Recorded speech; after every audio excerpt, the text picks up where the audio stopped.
Okay, let me just admit it. Every year when I go to the eye doctor, I dread hearing the words, "Oh, your prescription got worse." Like, hello, I already can't see the big E on the chart. How much worse can it actually get? And the frustrating part, I wasn't doing anything wrong. I don't smoke, I eat healthy, I take care of myself. So why was my vision still slipping?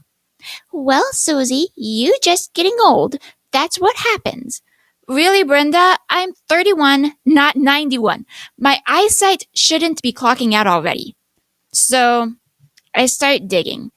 And what I found actually kind of shocked me. Poor eyesight isn't just about aging. It can be about genetics, mitochondria, and even the foods you think are supposed to help your eyes, but may not actually be helping. Hey y'all, welcome back to Doozy Talks with Susie, where we keep it real about fitness, nutrition, mindset, and how to live in sync with your body and your purpose. If you're new here, hit the subscribe button because we're diving into eye health, genetics, and why carrots are not the miracle cure you've been told that they are. So here's the deal. Last year, my prescription changed. This year, it changed again, and not by a little. My eye doctor looked at my eyes and said, well, it looks like your left eye is significantly poorer health than last year. I'm like, thanks. Okay. So I kept thinking, is this just like how it goes? Every year my lenses get thicker, my eyes get weaker, and one day I'll be waving the white cane around because I can't see anymore. And here's the kicker. I've been eating all the so-called eye healthy foods. So what's going on? You know, those bright colored vegetables and fruits and things that are supposed to get you your vitamin A. And yet my eyes didn't care. They were like, thanks, but we're still blurry. So all that stuff they talk about, Bugs Bunny tells you to eat carrots and they're good for your eyes. But let's be honest, Bugs Bunny also talks to ducks. So he's not exactly the best nutritionist out there. So here's the breakthroughs. My first big breakthrough is that I learned not all vitamin A is the same. See, there are two different kinds of vitamin A. And you get one of them is called beta-carotene. You can get this in a supplement form, but you can also get it from your plants, like your carrots, your sweet potatoes, your spinach. And what happens is when you eat that, your body goes through all of the messing around with all the food, being like, this is this vitamin, this is this nutrient, and then sending everything where it's supposed to go, right? But with the beta-carotene, your body takes it and says, we need to turn this into vitamin A and then send it to all of the appropriate places throughout the body. Then you have this other one called retinol. And you get that from animal foods like liver, eggs, cod liver oil.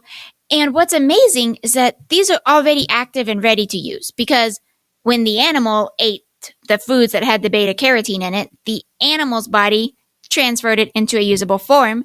And so when you eat the animal food, it's already active, ready to use. And get this, there's a plot twist, even bigger for all of it. And this was something I discovered a little more recently. Some of us have these variations in our genes that make it more difficult to convert the beta-carotene into its usable form for our bodies to use. And I have those. So I was like, oh, and if you've done a gene test, you could look it up on your raw data for BCO1 or PKD1L2. You don't have to memorize it. I'm just giving you the information. So here's what all of that means though. I could eat carrots until I turned orange, literally. A side note on that. I used to hear stories, I don't know if it's real or not, but my dad would eat carrots until his skin turned orange because he loved carrots as a kid. I don't know if that was true or not, but so when I say I could eat carrots until I turn orange, it reminds me of the stories about my dad. So I could eat carrots until I turned orange, but my eyes would still be starving for the real vitamin A. And if you're skipping out on the vitamin A, your eyes are not going to be able to stay healthy and they're slowly going to start breaking down. So I had to figure out how to solve that. The next one is mitochondria. So this was my second breakthrough. Vision depends on mitochondria. there's these little bitty power plants in your cells. Your retina has some of the highest mitochondrial activity in your whole body. And if those mitochondria don't have enough fuel or antioxidants, guess what? Your eyesight's going to start suffering. And that's why things like glutathione, AC, CoQ10 is also known as ubiquinol, so you could look for either one of those, and omega-3s. They actually help protect your eyes. They're not just gimmicks. They actually help. They literally help your retinal mitochondria make energy and resist the stress. And when you're resisting the stress, your body's able to function better. Your eyes are going to be healthier. Then the next one I've been working on because I hear a lot about, but I'm going to be honest with everyone here. I'm not perfect at it yet. It's outdoor light therapy. What human in the history of humanism has ever struggled with getting enough light outdoors, especially when you live in the sunniest state of the United States? I don't know, but a lot of us don't get enough outdoor light. And so I keep hearing people talk about, oh, you need to do red light therapy, blue light therapy, don't do blue light therapy. But anyways, basically the red light therapy concept. And you need to get the red light therapy. And I'm like, isn't that the same thing that you can get from the sun? So I started doing research on it. But basically, and then there's other people like Barbara O'Neill who talks about you need your sunshine every day. And she talks about the horrors of using sunscreen. And so basic light. And you don't want the kind that comes from your phone screen at midnight. That would be the blue light. You don't want that for your eyes. That can cause more damage. I'm talking about full spectrum sunlight. Research has shown, okay, this is not just me talking, this is research. It shows that getting outside, especially in the evening and morning when the sun gives you the more red and infrared light, helps keep your eyes healthier. It's not just about the vitamin D, you can get during midday. So basically, if you could just live outdoors, your eyes are going to be healthier. But it's not just about the vitamin D. It's about how your retina's mitochondria respond to the natural light. So what I've started doing more is swapping my treadmill walks for outdoor morning walks. And it's actually really nice. I forgot how nice it is to just walk outside. It's difficult because when it's summertime in Arizona, you get home feeling like you're a baked potato.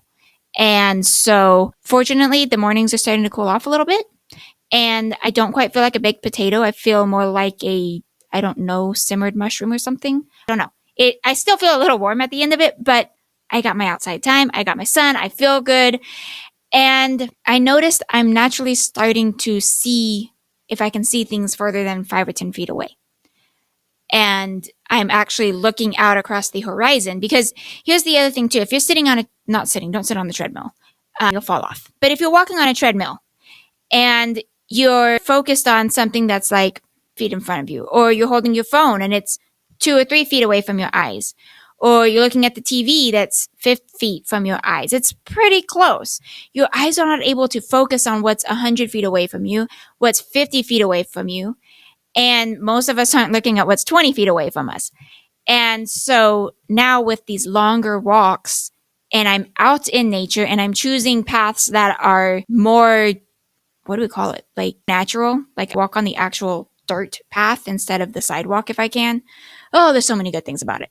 I also have barefoot shoes so that when I'm walking, it's actually like walking on the actual earth instead of shoes that are like, literally at one point I had shoes that were almost 2 inches thick.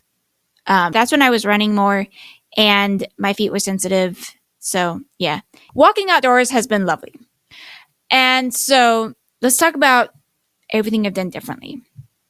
I stopped relying only on the beta-carotene. Carrots aren't bad, but they're not enough for me. And I still love my carrots. And I still love sweet potatoes. And spinach is nice on occasion. Prefer like fried spinach. But basically, those things are not necessarily going to be enough for my body because my body's kind of sluggish on converting the beta-carotene. I've started adding in some vitamin A from things like beef liver capsules and vitamin A soft gels. Here's another thing too. You can just get it from the meat that you're eating, or if you're eating fish, like the codfish liver oil, you can get it from the food that you're eating. You could just get yourself beef liver and cook up some beef liver, and that would be very healthy for you. I'm working on getting up to building up the courage to eat beef liver, but I'm not at that level yet. Some people are. Then I doubled down on mitochondrial support with glutathione. I've been taking for a while. Now I'm testing NAC because people will not, all of the biohackers that I follow won't stop talking about NAC and how good it is. So I'm getting on that too. And see if that's going to help slow down the, I don't want to say deterioration, but basically my eyes failing. I want to see if I can get my eyes to level out and just be chill so that maybe I can keep my left of my eyesight for as long as possible. And the other thing I did was I committed to outdoor walks at sunrise and sunset instead of just the indoor cardio. Now, the sunset walks are a little bit shorter than my morning walks, but yeah, they're so nice. I strongly recommend. And here's what I want you to hear. If your eyes are getting worse every year, it's not automatically your fault. It might not even just be age. So, because I'm 31. I should still be able to see. But it could just be genetics. It could be oxidative stress. It could be that your body isn't converting nutrients the way you thought it was. But that doesn't mean you're doomed to glasses getting thicker and thicker. You can support your vision through food, through light, and through the right supplements. And going back to the light thing one more time, I briefly mentioned screens. But if you can limit your screen time so that you're not staring at a screen all day or hours a day. That was me. It's difficult running a business, doing the work that I need to do and not be looking at a screen. But I do give myself breaks now because I do notice this past year, I've been doing a lot more screen time, and it could be playing a role on why my eyes have grown a little bit worse this past year. And after for my doctor to say we need to change my prescription. So anyways, that's been my journey with vitamin A, mitochondria, and eye health, and why I'm finally feeling like I can slow down the slide in my vision. I just always have this problem with people saying, well, this is the way things are and there's nothing you can do about it. Because I strongly believe our bodies are designed to heal themselves. The way I loved it, the way that my psychology professor said it when I was in college, she said, our bodies are like a self-correcting machine. And if you give it the right nutrients, it'll correct itself. But if you don't give it the correct nutrients, your body's going to continue to suffer and send these little warning signs, such as for me, my vision's growing worse. That's a warning sign. Something is missing in my nutrition that I need to fix. And that's what sent me down this rabbit trail of what can I do to fix my vision? So if this hit home, smash that like and subscribe because this is just one piece of the DNA and nutrition puzzle that I'm uncovering. And let me know in the comments, do you struggle more with blurry distance vision or with eye strain from the screens? Drop an eye emoji so I know you're here. And I'll see you guys in the next video.